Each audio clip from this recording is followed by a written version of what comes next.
asumsi dan kualifikasi itu sangat penting bagi pengacara. Kenapa? Karena di asumsi dan kualifikasi inilah kita menjelaskan bahwa pendapat hukum itu ya itu berdasarkan pendapat hukum kita dan sepengetahuan kita, tidak berdasarkan pengetahuan umum sarjana hukum yang lain. Kita tahu kan, pendapat hukum itu yang membuat adalah sarjana hukum. Sarjana hukum kalau ditanya satu orang, pasti juga pendapatnya ada 2, gitu loh. Ya kan? Kalau ditanya 10 orang, jawabannya ada 11, gitu loh. Nah, gitu juga. Ya, kita di sini jelaskan bahwa memang pendapat hukum itu berdasarkan ketentuan peraturan perundang-undangan yang berlaku, dan juga pendapat itu berdasarkan dokumen-dokumen yang disampaikan kepada kita. Seperti itu. Itu harus jelas menjadi alat kita nanti kalau misalnya ada kita menjadi permasalahan ke depannya seperti itu.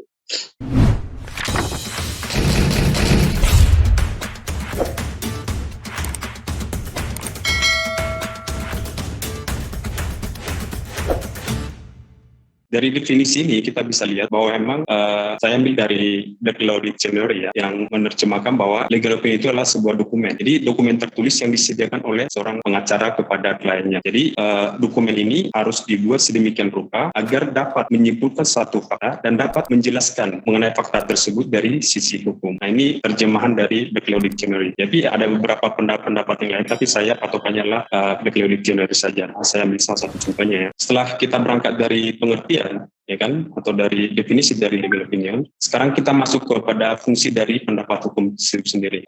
Pendapat hukum itu memiliki 3 fungsi, yaitu yang pertama itu adalah memudahkan kita untuk memahami perkara sehingga dapat memberikan opsi dalam pengambilan keputusan atau langkah hukum. Jadi memang legal opinion itu sangat penting dalam sebuah perkara ya kan, untuk menyiapkan sebuah dokumen hukum. Misalnya klien kita membuat perjanjian dengan sebuah perusahaan, pendapat hukum itu untuk memudahkan kita untuk mengambil keputusan hukum, apakah langkah-langkah hukum kita yang akan kita lakukan setelahnya. Jadi nanti itu akan kita jelaskan nanti di dalam kesimpulan. Jadi kesimpulannya itu seperti apa, itu adalah menjadi referensi kita yang paling utama.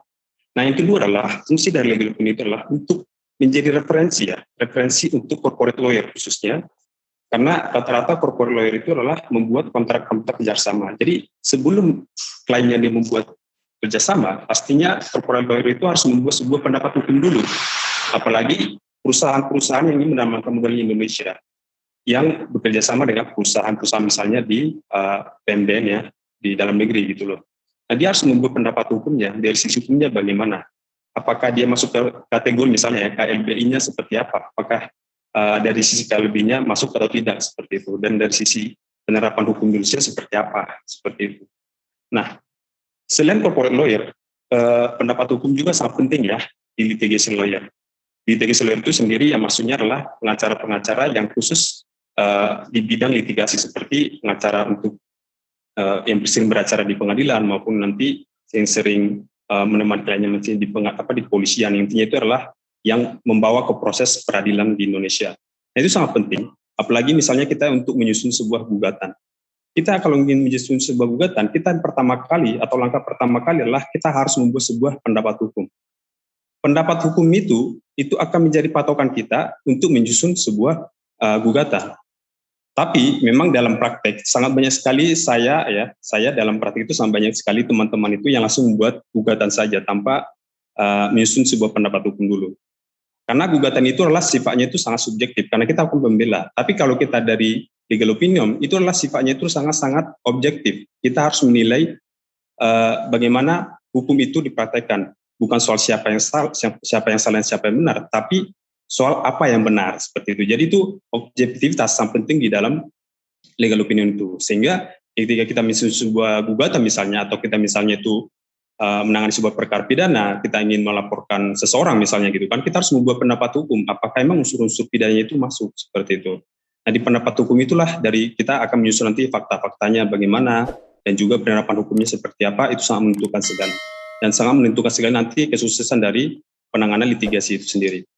Dalam membuat sebuah pendapat hukum itu harus jelas apa sih bahan-bahan yang kita gunakan untuk membuat legal opinion itu, pendekatan apa yang kita lakukan. Nah, di dalam pendapat saya ini, saya akan menyampaikan ada 4 sih pendekatan dalam membuat legal opinion. Yang pertama itu adalah statutory approach. Ya kan? Statutory approach itu adalah yaitu pendekatan yang berdasarkan asas-asas dan peraturan perundang-undangan. Misalnya adalah pemahaman asas lex superiori derogat legi inferiori. Jadi kita harus paham betul. Misalnya ada satu peraturan yang saling bertentangan. Ternyata aturan yang satu itu adalah di bawah dari aturan yang lain. Nah, sesuai pasal 71 Undang-Undang nomor 12 tahun 2011 tentang ketentuan pembentukan peraturan perundang-undangan itu kan jelas. Jadi ada hierarki peraturan perundang-undangannya. Nah, kita pakai asas itu berarti. Nah, dalam pendapat hukum juga kalau misalnya ada konflik norma, ya kan?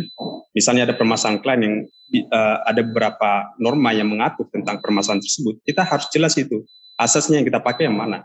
Jadi analisis asas yang bisa kita pakai. Nah, itu adalah pendekatan dari statutory approach. Nah, yang kedua adalah case approach atau analisis terhadap rasio disidendi. Ya kan, rasio disidendi itu artinya pertimbangan hukum dari hakim-hakim, ya kan. Jadi misalnya kita membuat sebuah pendapat hukum, kita harus telaah. Misalnya dari fakta yang ini, itu kita bisa patokan kita mana. Misalnya pendapat hukum yang sifatnya itu BHT atau berkekuatan hukum tetap, atau yang paling bagus ya itu jurisprudensi yang sudah dikumpulkan MA. Sejauh ini sudah banyak ya jurisprudensi. Nah, jurisprudensi itu kan artinya mereka sudah membuat putusan itu terhadap satu isu hukum dan itu menjadi patokan bagi hakim-hakim yang setelahnya seperti itu. Nah, dalam membuat pendapat hukum juga kalau misalnya ada permasalahan hukum ya kan yang diberikan oleh klien kepada kita ya kan. Nah, kita harus membuat pendapat hukum itu berdasarkan case approach. Kalau misalnya itu menguntungkan klien itu atau misalnya itu secara objektif kita menilai bahwa memang itu sangat penting. Karena case approach ini juga kita melihat hukum dalam praktek seperti itu. Nah, yang ketiga itu adalah historical approach. Nah, historical approach itu yaitu analisis sejarah lembaga hukum dari waktu ke waktu. Misalnya itu adalah asas fakta sunt servanda.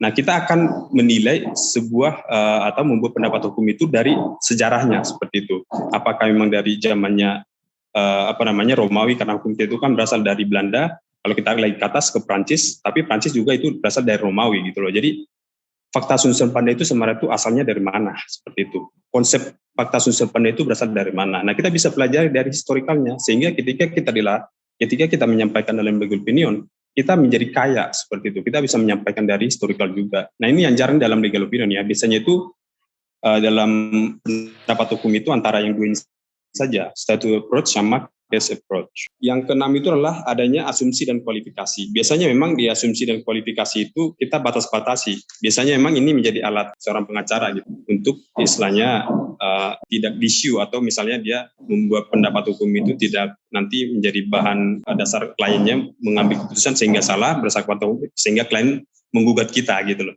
Nah, asumsi dan kualifikasi itu sangat penting bagi pengacara. Kenapa?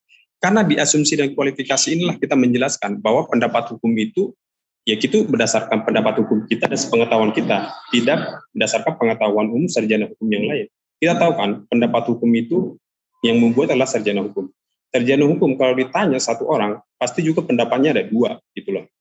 Ya kan? Kalau ditanya 10 orang jawabannya ada 11 gitu loh. Nah, gitu juga. Ya, kita di sini jelaskan bahwa memang pendapat hukum itu berdasarkan ketentuan peraturan perundang-undangan yang berlaku dan juga pendapat itu berdasarkan dokumen-dokumen yang disampaikan kepada kita seperti itu. Itu harus jelas menjadi alat kita nanti kalau misalnya ada kita menjadi permasalahan ke depannya seperti itu. Ini adalah sumber hukum atau lampiran ya yang tadi. Jadi lampiran itu biasanya itu sesuatu yang rujukan kita karena kita tahu ya pendapat hukum itu sesuatu yang benar-benar objektif. Dia tidak pendapat hukum itu tidak bisa dikatakan sebagai pendapat hukum yang benar-benar misalnya kita membuat pendapat hukum karena memang keinginan atau perasaan kita terlalu ingin menyampaikan berdasarkan pendapat kita saja, enggak, tapi apa kata hukum seperti itu berdasarkan fakta. Makanya kita buat sumber-sumbernya. Nah, sumber-sumber ini juga harus benar-benar valid gitu loh. Misalnya putusan-putusan tidak boleh putusan yang masih dalam proses. Misalnya putusan yang tingkat pertama masih diupayakan banding itu tidak boleh kita menjadi rujukan. Nah, kita lampirkan misalnya ya putusan-putusan yang BHT atau berkekuatan hukum tetap atau yang paling kuat itu ya jurisprudensi gitu. Nah, itulah nanti yang dilampirkan. Nah, selanjutnya adalah banyak yang bertanya kalau misalnya seorang pengacara membuat pendapat hukum terus juga klien mengambil keputusan berdasarkan pendapat hukumnya ternyata belakangan keputusan yang diambil oleh klien itu salah karena pendapat hukum itu juga menurut dia salah. Apakah kita bisa digugat, ya kan? Apakah kita sebagai lawyer bisa digugat atau bagaimana? Nah, ini pendapat hukum saya, pendapat saya. Apakah legal opinion itu mengikat? Nah, itu menjadi pertanyaannya dulu. Menurut saya, pendapat hukum itu atau legal opinion itu tidak mengikat karena sifatnya itu adalah rekomendatif. Dia tidak tidak memaksa ya. Dia tidak memaksa atau tidak misalnya seperti putusan yang sifatnya imperatif seperti itu. Sehingga pendapat hukum itu bisa